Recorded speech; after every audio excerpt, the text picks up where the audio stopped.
World War II has brought devastation to millions of innocent men and women. One of the great masterminds behind a lot of these deaths is Adolf Hitler. The Holocaust and the invasion of the Soviet Union were just part of Hitler's atrocities. To keep his troops well equipped with weapons, tanks, and U-boats, a lot of factories rose in the Nazi regime. One of them is a super bunker, the Valentin Bunker. It's a protective shelter on the Weser River at the Bremen suburb of Rechem. It was built to protect German U-boats during World War II. The facility was under construction from 1943 to March 1945 using forced labor. They never completed it because the Germans had to shift their focus and resources to fight the advancing Allied forces as they started losing the war. The Valentin facility was the largest fortified U-boat facility in Germany and was second only to those built at Brest in France. The Valentin facility was more than just a bunker. It was a factory dedicated to build the dominant and feared U-boats. The relentless bombing of Germans by the Royal Air Force and United States Army Air Forces caused havoc to the German manufacturing facilities. The production of U-boats had been dramatically reduced. To keep up with the demand and to push back the Allies, new facilities were being planned and constructed, such as Hornis in Bremen, Elbe 17, and Wenzel in Hamburg, Westby in Wilhelmshaven, and Kaspar in Kiel. Under the codename Valentin, a submarine factory was to be built directly on the Weser River, between the Bremen suburbs Rechem and Farge. It was intended the facility would be used for the final assembly of Type 21 submarines, starting in April 1945 with 3 boats, and from August 1945 a monthly delivery of a minimum of 14 boats. A second bunker called Valentin II was planned as well. The bunker's around 426 meters, or 1,398 feet long, and 97 meters, or 318 feet wide at its widest point. The walls are 4.5 meters, or 15 feet thick. The height of the structure is between 22.5 and 27 meters, or 74 and 89 feet respectively. These weren't pre-made. They were built right on site. The roof's thickness varied, with most sections reaching a hefty 4.5 meters or 15 feet. In some areas, it got even thicker, up to 7 meters or 23 feet. All of this resulted in a truly staggering amount of concrete being used. A whopping 650,000 cubic yards or 500,000 cubic meters. The design and oversight of Valentin's construction was carried out by the organization Tot Marinier Edo Miners. A high-ranking position in the marine engineering domain was in charge overall of the project. The on-site supervising engineer was Erich Lackner. He had a lengthy post-war career, becoming one of Germany's most prominent civil engineers. By 1945, the facility was 90% completed, and most of the necessary machine tools had been installed. Production of U-boats was due to begin within 2 months. In 1944, Germany was facing significant challenges on multiple fronts in World War II. It's important to know the state of Germany at that time to get an idea of why the superbunker was never fully functional. Because after all, you need money, labor, and other resources to build something as large as Valentin. However, these resources are hard to get by during a war, especially if you're participating in the biggest war of human history. Let's start with the military conditions. The military situation was becoming bleak. Germany was engaged in a 2-front war, facing Allied forces in the west and the Soviet Union in the east. The Eastern Front was marked by intense fighting and heavy casualties, particularly after the Soviet victories at Stalingrad and Kursk in previous years. In the west, the Allies had landed in Normandy on D-Day on June 6, 1944, and they were pushing through France towards Germany. The Allied bombing campaign against Germany intensified in 1944, targeting industrial centers, transportation networks, and cities. German cities were heavily bombed, leading to widespread destruction and loss of life. The Luftwaffe, Germany's air force, was struggling to defend against the Allied air superiority. Economically speaking, the Germans were struggling. Germany's economy was strained by the demands of total war. Resources were increasingly scarce, and the Allied blockade was exacerbating shortages of food and other essential supplies. The war effort was draining Germany's economic strength, and the country was struggling to maintain production levels. The internal situation of the Nazi regime wasn't much better as well.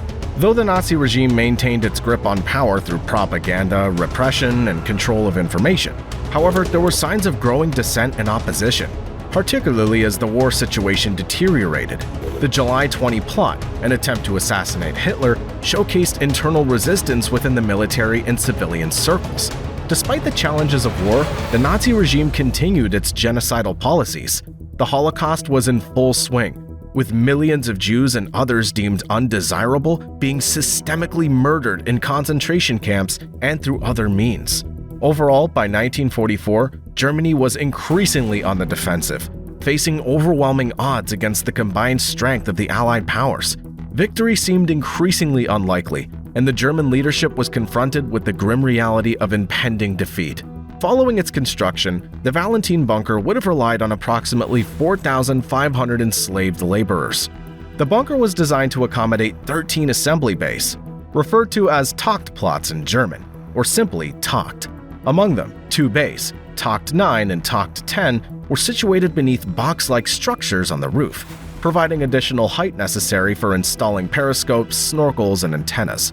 The final 2 bays, Takt 12 and Takt 13, were isolated from the rest of the building by high walls and could be sealed off by watertight floodgates.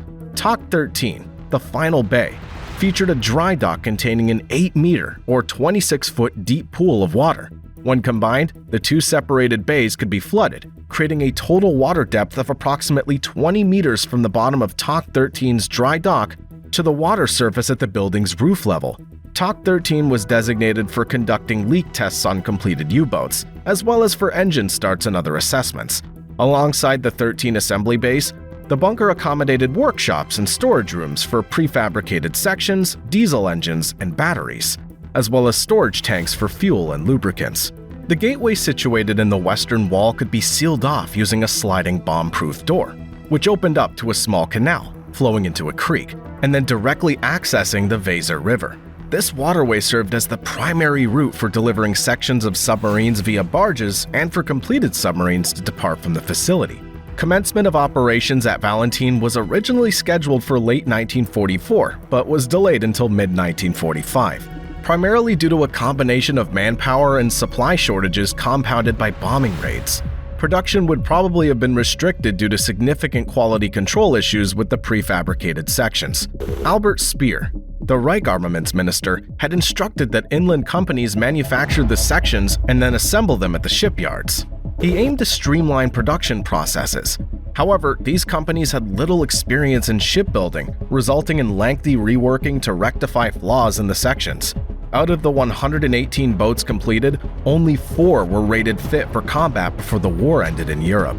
The majority of the 10,000 to 12,000 individuals involved in constructing Valentin were enslaved workers, residing in 7 camps positioned between 3 and 8 kilometers from the bunker. Among the labor force were primarily non-German concentration camp inmates, called Fremdarbeiter, along with Russian, Polish, and French prisoners of war.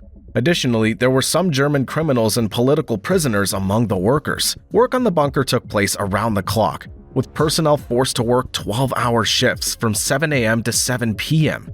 This resulted in a high death rate among the prisoners. However, the identity of only 553 victims, mostly Frenchmen, has been confirmed. The total number of deaths may be as high as 6,000, as the names of the Polish and Russian dead were not recorded.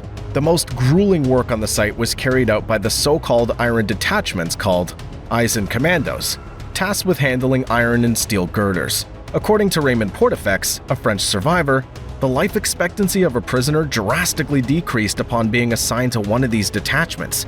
He described the Eisenkommandos as akin to suicide squads. It's estimated that more than 6,000 workers perished during the construction of Valentin. Following the war, once the machine tools had been removed, Valentin was subjected to additional bombing. Starting in March 1946, Project Ruby emerged as a collaborative effort between the Anglo-American forces to explore the efficacy of penetration bombs against heavily fortified concrete targets.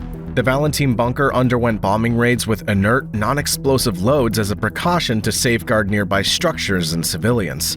These tests were conducted to evaluate factors such as penetration capability and the strength of bombshells upon impact.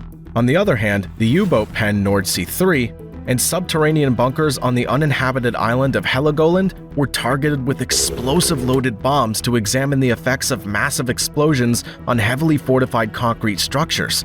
The bombing missions were carried out by Avro Lancasters from No. 15 Squadron RAF, as well as US Boeing B-29 Superfortress and Boeing B-17 Flying Fortress aircraft operating from RAF Marhab.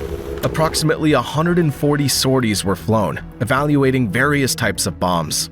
The primary finding of Project Ruby was that none of the tested bombs were suitable for use against heavily reinforced concrete. Consequently, the notion of destroying Valentin through blasting was abandoned due to the potential severe damage it could cause to nearby villages, such as Reckham and Farge, including the power station in Farge. In 1960, the German Navy assumed control of the bunker for use as a storage depot. Subsequently, in 1983, a memorial honoring the workers who constructed Valentin was erected. Titled Vernichtung durch Arbeit, or Extermination Through Labor, the memorial was created by Bremen artist Fritz Stein. Facing high maintenance costs, the German Defense Ministry put the bunker up for sale in 2008. Military use ceased on December 31, 2010, with custodianship passing to a group known as Dencourt Bunker Valentin. Their goal is to develop the site into a museum and memorial. Presently, the group offers guided tours of the bunker to the public. World War II showed how innocent people suffered in the fighting. It used advanced technology not for peace, but to bring chaos and destruction to the enemy. The Bunker Valentin is one such example. Thankfully, the Nazi regime concluded with the fall of Berlin in 1945, but the regime's memorabilia are scattered all over Europe. Who knows how many bunkers like these remain hidden? They might not have been discovered yet, or they could be intentionally kept secret in plain sight so that they can fulfill their purpose in a future conflict.